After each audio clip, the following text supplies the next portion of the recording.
ये राज्यसभा के माननीय सदस्य का नाम निकाल दीजिएगा।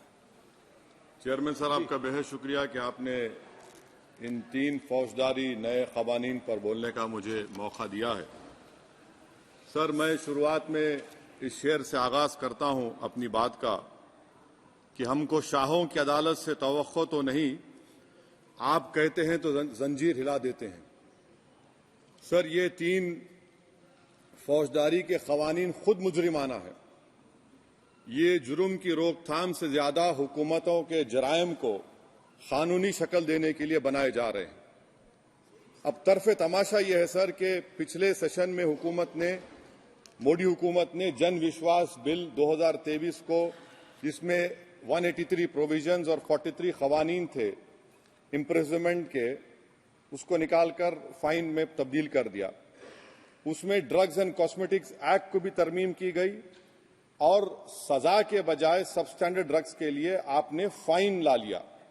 तो मैं ये बोलना चाहूंगा सर कि सबस्टैंडर्ड ड्रग्स के मैन्युफैक्चर के लिए आपने जेल के बजाय फाइन उसमें तब्दील कर दिया तरमीम करके। तो ये जरूरी है बोलना इस ऐवान में कि जन विश्वास के नाम पर आपने इस सबस्टैंडर्ड ड्रग्स से आवाम को खतरे में डाल दिया।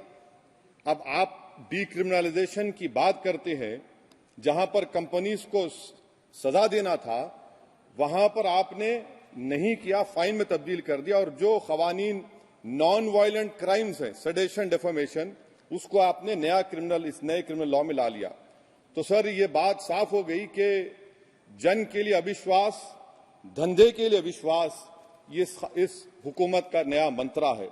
और लाइटर वेन में अगर मैं कहूं तो जॉन अलिया ने कहा था कि जुर्म में हम कमी करें भी तो क्यों, तुम सजा भी तो कम नहीं करते।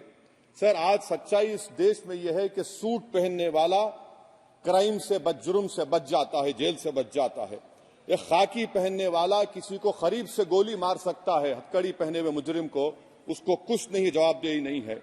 सच्चाई हमारे मुल्क में यह है कि इस ऐवान में जिन पर टेररिज्म का चार्ज है वो इस कानून पर वोट डालेंगे कि टेररिज्म क्या है, नहीं है। सर, मुझे ये कहने की इजाजत दीजिए कि अगर आज भगत सिंह को और मोहनदास करमचंद गांधी को ये 3 कवानीन बनाए जाते तो भगत सिंह और मोहनदास करमचंद गांधी कहते कि रोलट एक्ट है, ये 3 कवानीन रोलट एक्ट है। अब हुकूमत को बताना पड़ेगा कि असल मकौले पुत्र कौन है। सर, सच्चाई यह है कि इस मुल्क के गरीब, दलित, मुसलमान, आदिवासी, इनके लिए जिंदगी से बड़ी कोई सजा नहीं है। और क्या जुर्म है पता ही नहीं इनको। सर, अगर हमको रिफॉर्म करना था, इस्लाह करना था, तो हमको उन प्रोविजंस को निकालना था जो हुकूमत और पुलिस को मनमानी करने की इजाजत देती है। हमको वो प्रोविजंस को निकालना था कि जो मंत्रियों को और पुलिस को ये मौका मिल जाता है लोगों को सालों जेल में रखने का, उन पर कोई जुर्म पर साबित नहीं होता। हमको ये करना चाहिए था कि जो प्रोसिक्यूटर होता है वो फैब्रिकेटेड एविडेंस डालकर ताकतवरों को अपनी ताकत की बुनियाद पर उनको छूट दे देता है। हमने वो काम नहीं किया। आज हमारे वतन अजीज भारत में सबसे ज्यादा अंडर ट्रायल अगर कोई है जेलों में तो मुसलमान, दलित, आदिवासी हैं। सर, इनका कन्विक्शन रेट देख लीजिए आप। एनसीआरबी का डेटा है 2017 से 21 का, 20% अंडर ट्रायल मुसलमान है, 16% कन्विक्शन है और मुसलमानों की आबादी 14.2% है। प्रिवेंटिव डिटेंशन यदि जिसको इस्तेमाल किया जाता है जुडिशियल प्रोसेस को सबवर्ट करने के लिए और फेयर ट्रायल को सबवर्ट करने के लिए, आज भारत की जेलों में 30% डेटेन्यूज मुसलमान हैं। उत्तर प्रदेश में 2017 में 33% मुसलमान डेटेन्यूज थे। आज 83.9% उत्तर प्रदेश की जेलों में मुसलमान डेटेन्यूज है। सर, एक और मिसाल दे रहा हूं, CSDS की रिपोर्ट है, थिंक टैंक है बहुत बड़ा, जो कहता है कि they have found substantial prejudice against Muslim police force. Bihar, Maharashtra, Uttarakhand, Jharkhand, 2/3 of the surveyed police personnel believe that Muslims were more inclined to violence than members of the communities. ये empirical evidence है। इसी रिपोर्ट में कहा गया कि 35% जिन पुलिस के अहदेदारों का सर्वे किया गया उन्होंने मॉब वायलेंस को नेचुरल करार दिया, खास तौर से उन केसों में जहां पर काउ स्लॉटर होता है। CJPAP का इन्वेस्टिगेशन रिपोर्ट है सर कि कोविड-19 के दौरान जिन लोगों 25% मुसलमानों का अरेस्ट किया गया था, ये बायसनेस नहीं है तो क्या है? मध्य प्रदेश में मुसलमान 7% के करीब है और 21% मुसलमानों का नाम सर एफआईआर में डाल दिया गया था। सर, प्रोजेक्ट 39 ने, नेशनल लॉ यूनिवर्सिटी ने उन लोगों का सर्वे किया जिन पर सजाए मौत दी गई। हैरत अंगेज बात यह है कि सर 76% बैकवर्ड क्लास, दलित और रिलीजियस माइनॉरिटी से ताल्लुक था। कितने दलित और एसटीज डेथ रो पर हैं सर? महाराष्ट्र में 50%। कितने मध्य प्रदेश में है सजाए मौत के? 36% दलित और आदिवासी। कर्नाटका में 36%, बिहार में 31%, झारखंड में 30%, गुजरात में 19 लोग जो सजाए मौत के इंतजार में हैं, 15 मुसलमान हैं। केरल में 60% जो सजाए मौत के मुलजिम है रिलीजियस माइनॉरिटीज है। सर, आखिर इस देश में कब तक ये चलता रहेगा कि अनस्पोकन रिजर्वेशन उन लोगों के लिए, उनके पास पूरा पॉलिटिकल पावर है, और एक अनस्पोकन रिजर्वेशन है दलित, मुसलमान, आदिवासियों के, इनको जेल में रहना पड़ता है? कि आखिर ये कैसे मुमकिन है सर कि आलाजात के जो अक्सरियती तबके के लोग हैं उनके पास सियासी ताकत है, माशी ताकत है, सोशल ताकत है, और मुसलमान और दलित आदिवासी जेलों में पड़े रहते हैं? अरे अगर आप 3 कानून लाकर इस्लाह कर रहे हैं तो कौन सा इस्लाह है? आप तो ताकतवरों का रिफॉर्म कर रहे हैं, गरीबों को इससे क्या फायदा हो रहा है? तो जैसा अंग्रेजी में कहा गया था कि the cure is dangerous than the disease. Sir अब आप आ जाइए BNSS पर, क्लॉज 187, डिटेंशन का पीरियड देख लीजिए सर 187(3) में, यानी 15 दिन से ज्यादा आपको मुश्किल है प्रेजेंटली। अब आपने प्रोविजन दे दिया कि 90 दिन तक आप कभी भी 5 दिन का, 6 दिन का, 10 दिन का, यानी 90 दिन तक किसी को बेल नहीं मिलेगी। और हैरत अंगेज बात यह है कि यूएपीए के कानून में जिसको जेल में डाला जाता है, यूएपीए में 30 दिन के बाद एक सुपरिटेंडेंट ऑफ पुलिस को कोर्ट में एफिडेविट देना पड़ता है कि क्यों आप पुलिस कस्टडी ले रहे हैं जेल से। आपने वो भी निकाल दिया। यानी जिस किसी को भी आप इस कानून में अरेस्ट करेंगे, यूएपीए से ज्यादा मैं 90 दिन जेल में रहूंगा। और कौन रहेगा जेल में? मुसलमान रहेगा, दलित रहेगा, आदिवासी रहेगा, और बेल उसको नहीं मिलेगी। तो ये खुद सुन लीजिए, तो यानी कन्विक्शन नहीं होगा, ना बेल मिलेगी, क्योंकि पुलिस कस्टडी है। ये कानून में है सर, आप मुझे करेक्ट कर सकते हैं। अच्छा, DK बासु के गाइडलाइंस को आपने अडॉप्ट नहीं किया। क्लॉज 53(1), आप ये भी नहीं कह रहे कि भाई कौन उसको एग्जामिन करेगा? तो discretion of the medical practitioner. अरे आप ये पुलिस में जब जाते हैं तो पुलिस इतनी खातिर तवाज़ो करती है कि तलवों से लेकर जिस्म तक पूरे निशानात उसके जिस्म पर रहते, और आप कह रहे हैं कि मेडिकल प्रैक्टिशनर डिस्क्रेशन करेगा तो होगा। अब आप आ जाइए सर इसके ऊपर, आपको बता रहा हूं सर। अब आप देखिए क्लॉज 187 तो आपके सामने जिक्र कर दिया मैं सर। अब आप देखिए क्लॉज 472 मर्सी पिटीशन, आर्टिकल 79 और 161 का कॉन्स्टिट्यूशन का हिस्सा है, और ये आप कानून लाकर कहती हैं कि उसकी तरफ से मर्सी पिटीशन डालेगा तो कन्विक्ट, लीगल है, अदर रिलेटिव। सर जो सजाए मौत काटेगा वो तो आधा पागल हो जाता है जेल में। आप थर्ड पार्टीज को मौका नहीं दे रहे। ये कौन सा इंसाफ है बताइए आपका? ये कौन सा इंसाफ है आपका? और फिर सर आप ये बताइए कि थर्ड पार्टीज को बाहर कर रहे हैं। अच्छा, कितना टाइम आप दे रहे हैं? कितना टाइम आप दे रहे हैं कि सुप्रीम कोर्ट के रिजेक्शन ऑफ SLP के बाद 30 दिन और गवर्नर के रिजेक्शन के बाद 60 दिन? ये कैसा इंसाफ होगा सर? सुप्रीम कोर्ट ने कहा कि multiple mercy petitions can be filed, आपने उसको भुला दिया। अच्छा सर, अब आप एक और बात देख लीजिए, क्लॉज 479 में ये कहते हैं कि अगर कोई डिटेंशन पीरियड अपना 1/2 ऑफ द क्राइम जो ऑफेंस का पूरा कर लिया तो उसको बेल मिलेगी। आप तो उसको और खतरनाक कर दिए हैं।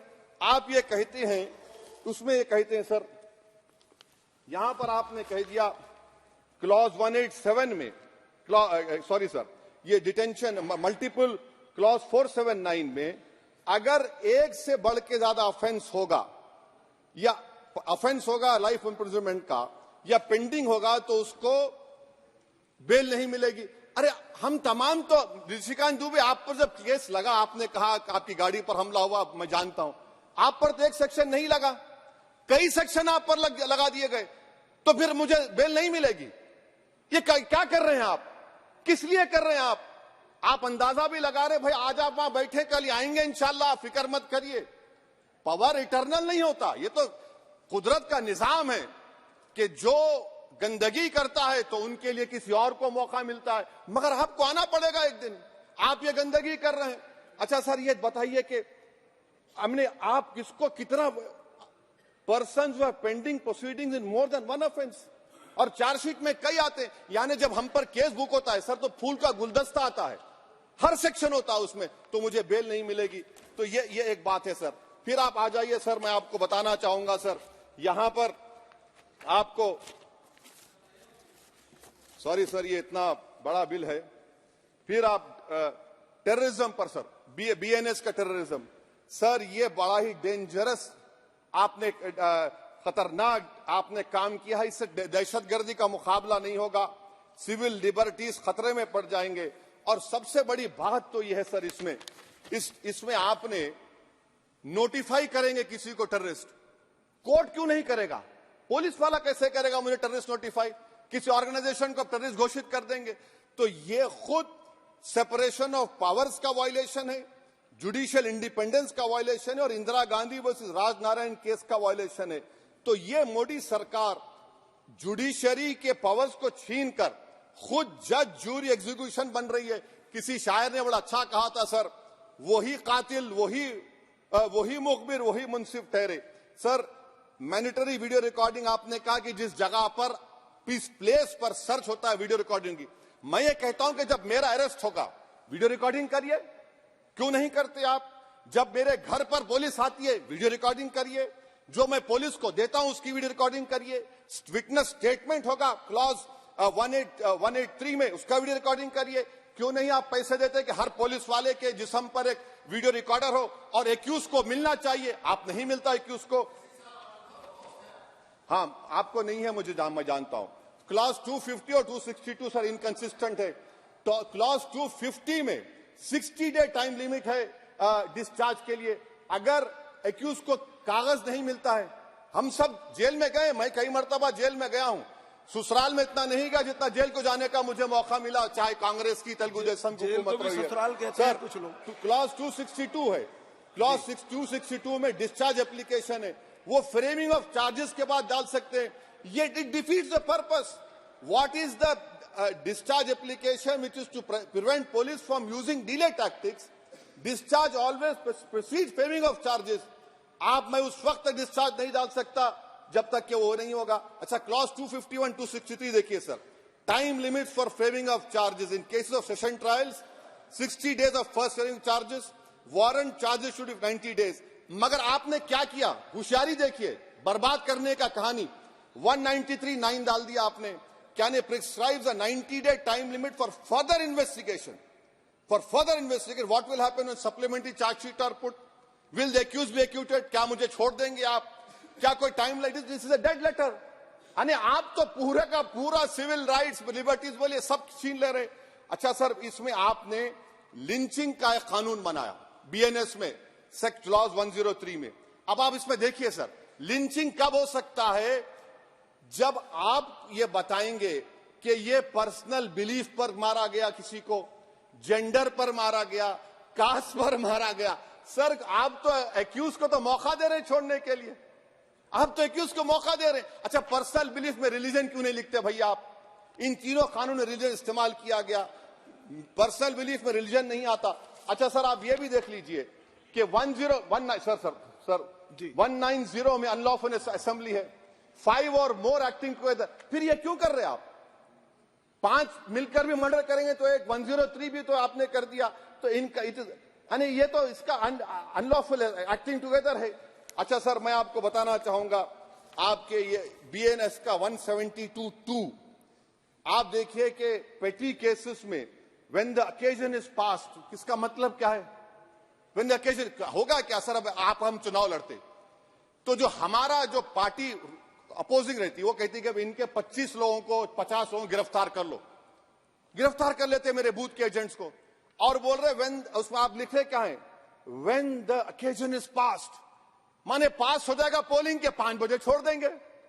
अरे आप अपना ही हाथ काट रहे हैं अपने आप। याद रखिए आज आप मुस्कुरा रहे हैं, कल यहां पर बैठेंगे कोई और कर देगा काम आपके ऊपर। अच्छा, रेप सर, रेप सिर्फ महिलाओं का होता है, मर्दों का रेप नहीं होता है क्या?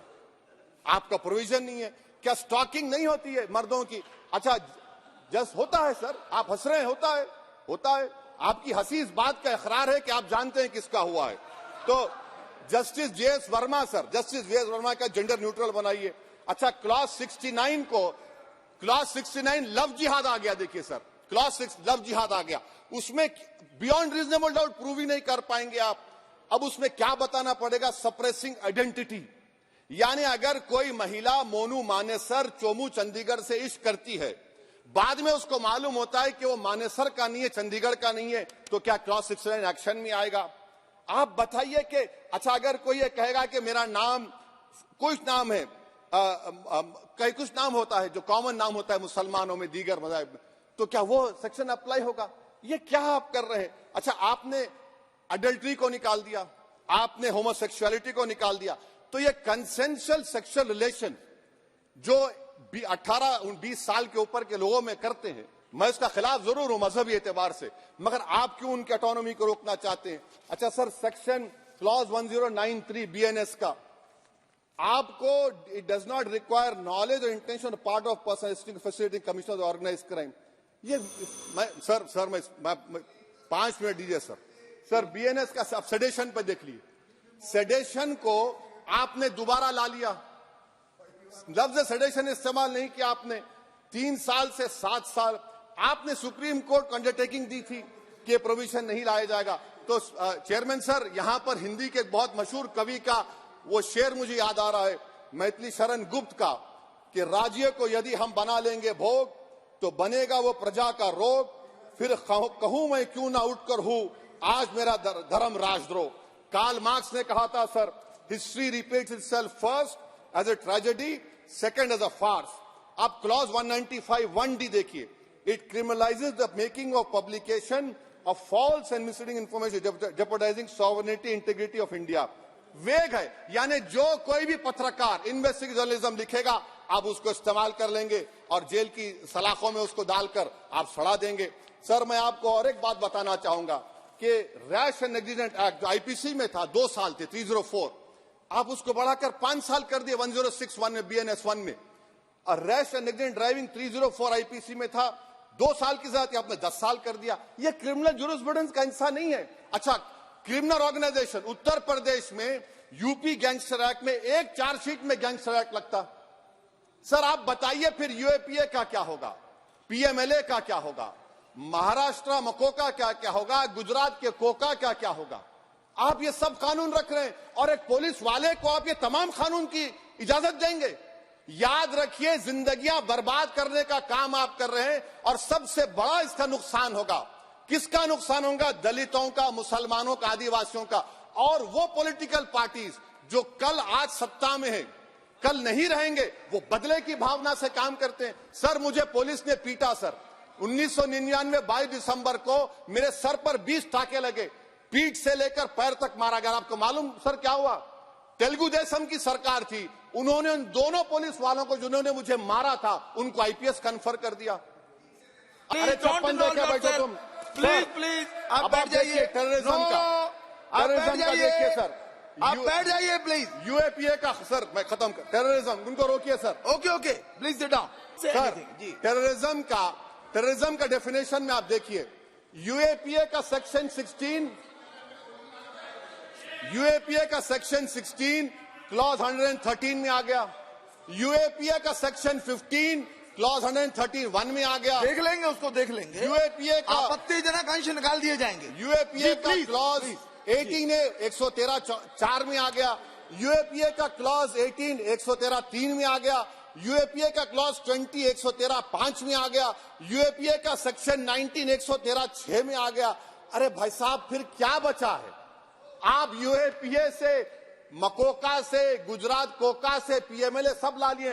तो स्पीकर सर, मैं अपनी बात को खत्म करने से पहले मैं उम्मीद कर रहा था कि मैंने वजीर दाखिला का एक स्टेटमेंट सुना था अमित शाह साहब का कि जब गुजरात के होम मिनिस्टर थे तो उन पर जुल्म किया गया, उनको दबाया गया।